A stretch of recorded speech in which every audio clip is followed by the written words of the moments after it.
pessoal, como estão vocês? Aula 2. Lembram de qual curso? Curso de Infraestrutura Escolar. A disciplina nossa, Instalações e Equipamentos Elétricos, e o meu nome todo mundo se lembra, né? Eu sou o Zacarias Linhares Júnior e estou aqui para discutir com vocês a aula 2, onde nós vamos falar basicamente sobre equipamentos e gasto de energia elétrica, principalmente o gasto de energia elétrica, tá? E alguma coisa sobre o funcionamento das instalações elétricas. É claro que vocês estão com os slides aí à frente de vocês, basta que vocês acompanhem agora no slide 2, onde eu coloco aí os equipamentos e gasto com energia, o gasto de energia. É claro que vocês estão acostumados a ver pela TV muita gente, muitos depoimentos falando sobre o gasto de energia. Então eu prefiro falar sobre eficiência na utilização de energia. É claro que o uso racional de energia elétrica que vocês estão vendo aí no slide 3, tá?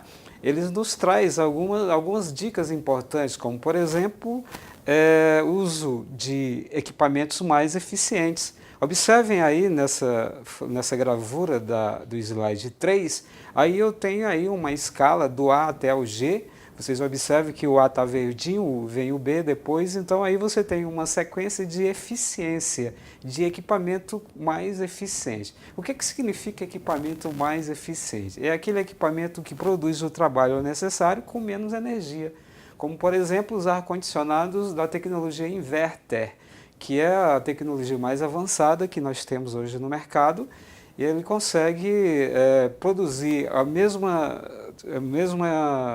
temperatura média, baixa, que os outros de janela e os outros que já são utilizados atualmente na escola de vocês. A diferença é que o compressor dele não desliga, então ele fica todo o tempo ligado, isso significa dizer que ele vai consumir menos energia, tá bom?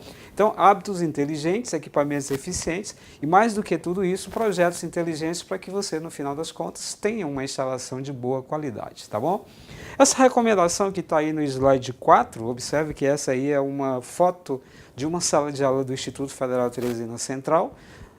E aí eu tenho uma recomendação importante, nós devemos sempre aproveitar a luz natural.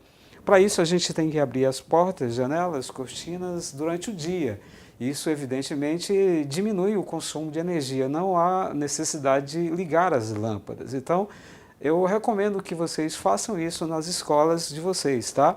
Aí alguém pode me dizer o seguinte, professor, mas na hora que eu abro a janela, eu deixo entrar não só a luz do sol, mas também entra o calor.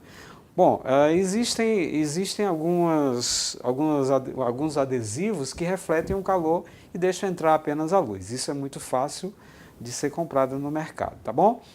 As paredes também, elas são importantes no uso de energia elétrica. Então a gente recomenda sempre a utilização de paredes claras, tetos e pisos também claros, tá? Uma outra recomendação importante para que a gente tenha um uso racional de energia é apagar as lâmpadas ao sair da sala de aula. Você terminou a aula, não tem mais aula, você vai lá e desliga todas essas lâmpadas, tá?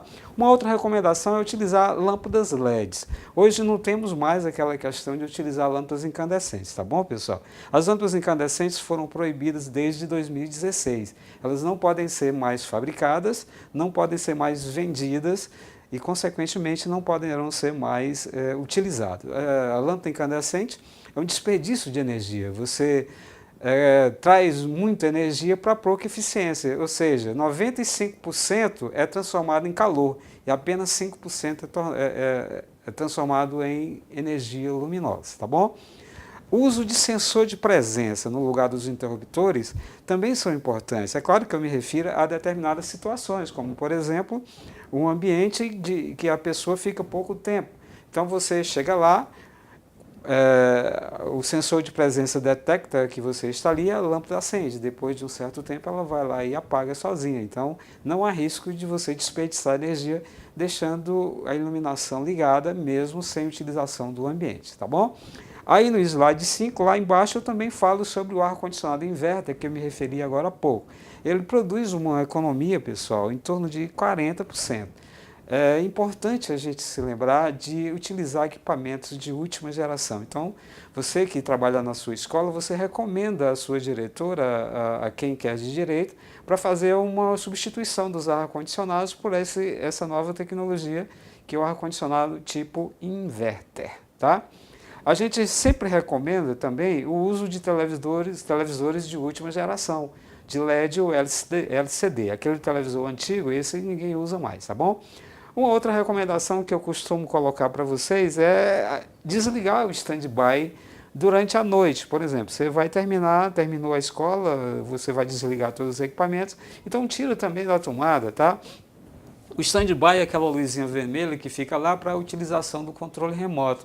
Se você desligá-lo, você vai ter aí uma economia aí em torno de 10% de energia por mês, ou seja, de cada 100 kWh, você vai economizar 10 kWh em cada equipamento, tá bom? Na escola de vocês, não sei se tem trabalho de passar roupa. Se tiver, junta tudo e passa tudo de uma vez só. No slide 7, você tem aí geladeiras e freezer. E tem algumas recomendações importantes, tá?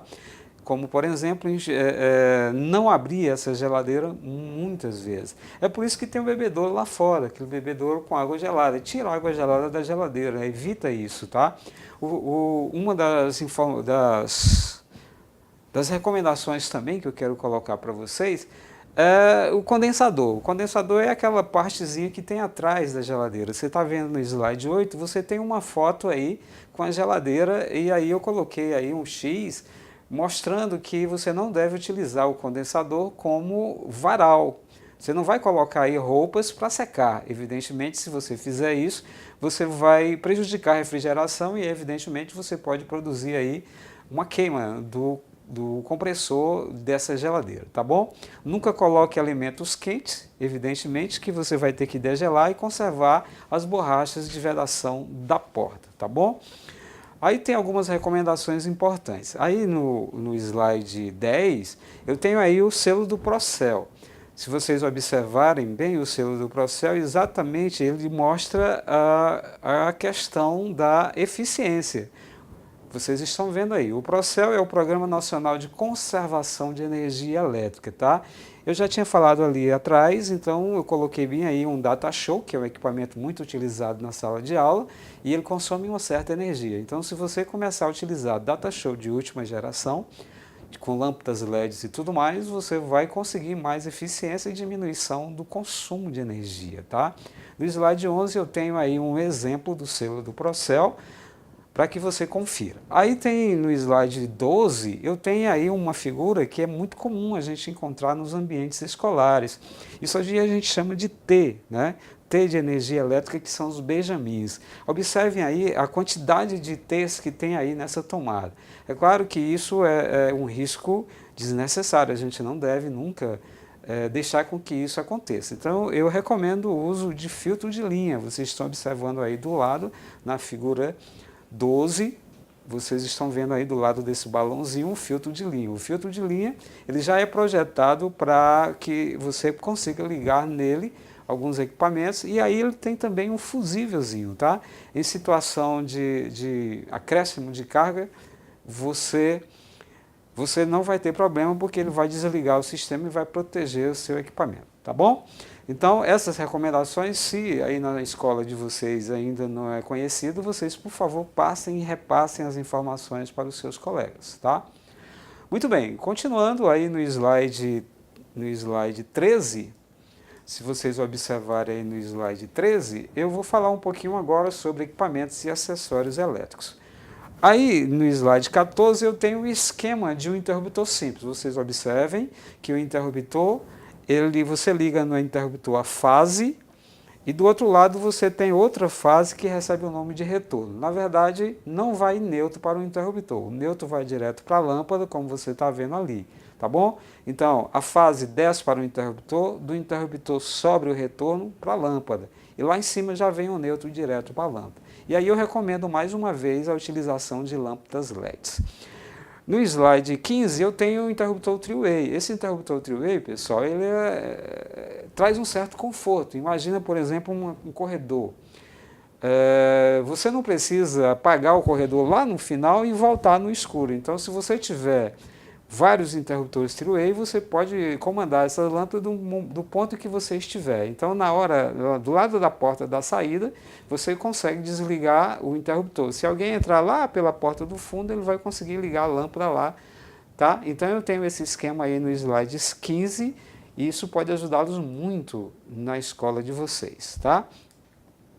Aí no slide 17 eu tenho aí uma ótima utilização para o three-way, que é uma escada. Você está vendo aí nessa gravura uma escada, você tem um interruptor embaixo e um interruptor lá em cima.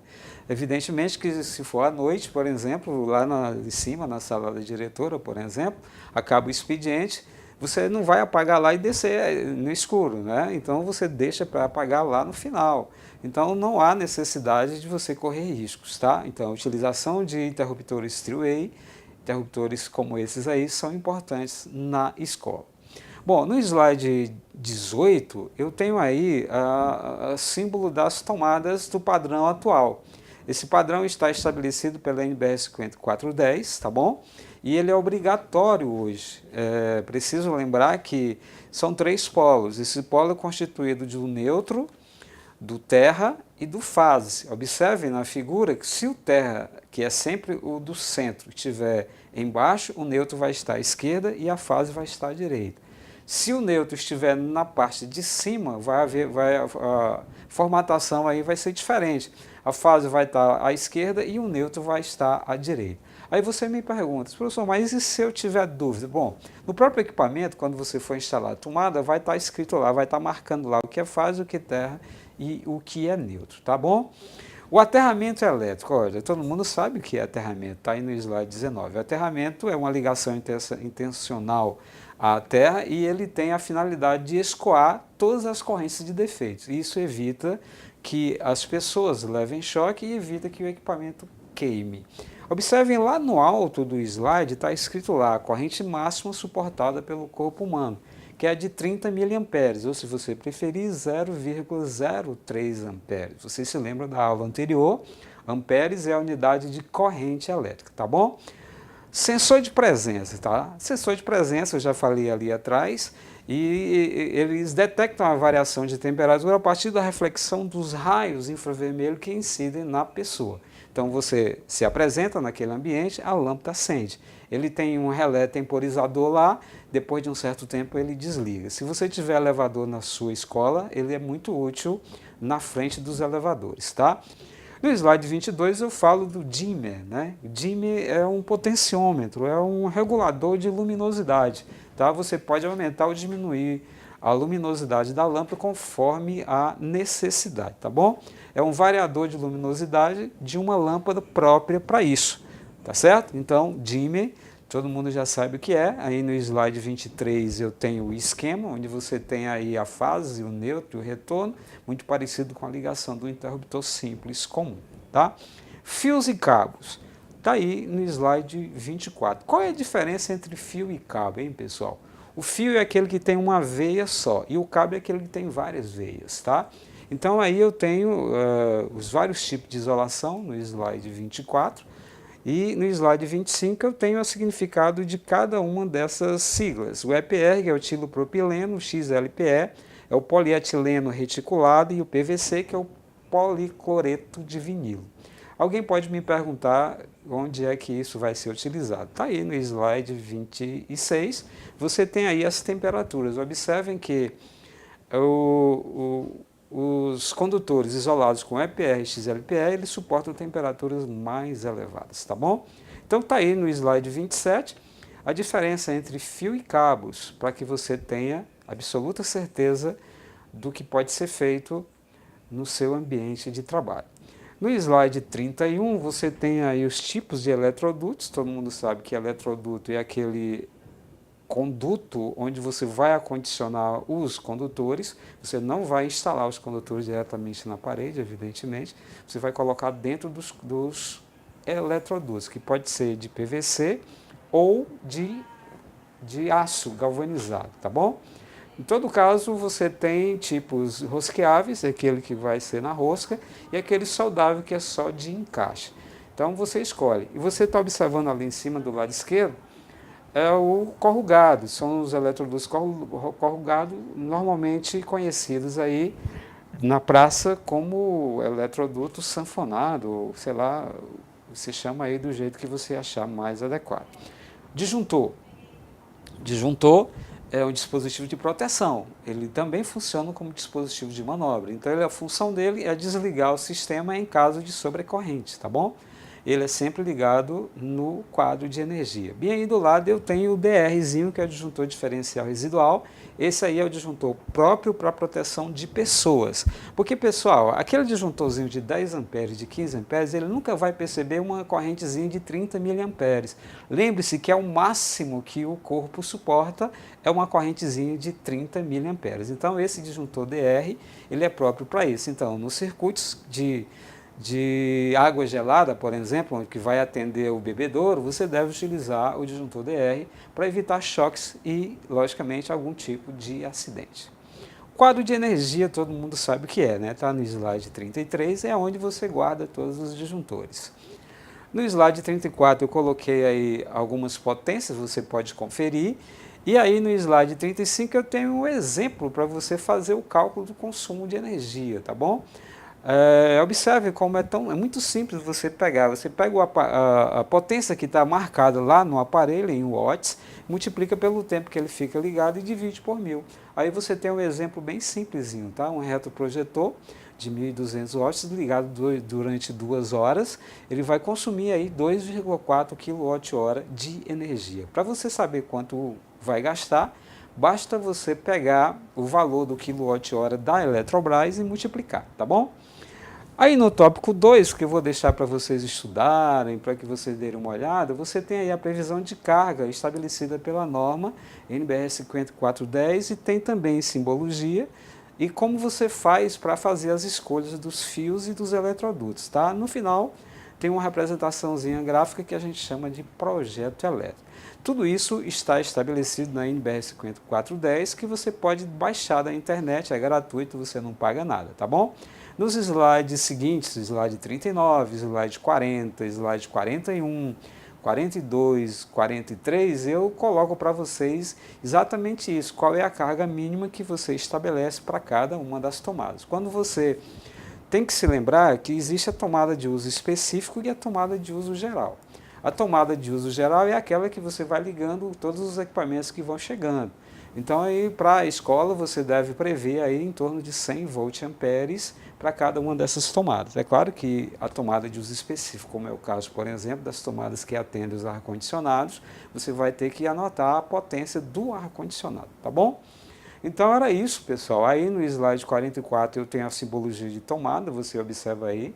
Basta você verificar isso, porque quando você vê um diagrama ou um projeto, são essas figurinhas aí que você vai observar. E esse triângulozinho aí representa as tomadas. Aí você tem tomada baixa, a 30 centímetros do chão, a tomada média a 1,30 m e, logicamente, a tomada alta a 2 metros. No finalzinho aí você tem a tomada no piso, que é muito utilizado nos escritórios, como, por exemplo, o escritório onde fica a diretoria. Aí você tem a simbologia dos interruptores, no slide 45, basta você observar. No slide 46 você tem as caixas de passagem e é aí que você faz as emendas dos fios, tá? Jamais você vai deixar acontecer que alguém ligue um fio no outro, faça uma emenda dentro do eletroduto, porque isso pode produzir pontos quentes e curtos-circuitos, tá bom? E aí você tem a simbologia dos condutores. Quando você dá uma olhada no diagrama, você vai ver aí esse traço horizontal, é o que representa o eletroduto, e você tem os traços na sequência. A fase é um traço vertical, o neutro é um traço vertical cortado, o retorno é um traço vertical só metade e o terra é um Tzinho que já representa o terra, tá bom? E aí você tem as cores, tá?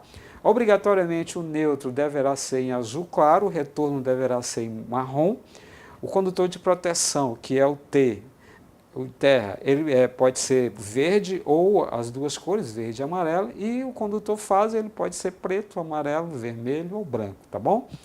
Isso tudo é estabelecido pela NBR 5410. Aí eu tenho a simbologia dos eletrodutos, é a que eu me referi ali atrás. No slide 49 eu mostro aí para vocês o símbolo do disjuntor, e o símbolo dos quadros, porque se você vê um projeto, você vai saber ler e interpretar. Não há muita preocupação em você decorar isso aí, tá, pessoal? Lá no projeto que você tiver acesso, vai estar escrito lá legenda. Lá na legenda você tem o símbolo e o que ele representa do lado. Então basta você observar isso que está tudo certo. Aí no slide 50 eu tenho o dimensionamento de eletroduto, é uma tabelazinha muito prática, que você observa aí, que você pode colocar até 10 condutores dentro do mesmo eletroduto. Observe, por exemplo, o condutor de 4 milímetros quadrados, são 10, se você considerar 10 condutores de 4 milímetros quadrados, você vai ter que ter um eletroduto aí de 25 milímetros. Então aí é muito fácil, você observa essa tabelazinha e não vai ter problemas nenhum. Aí no slide 52 eu tenho como dimensionar os cabos elétricos, tá?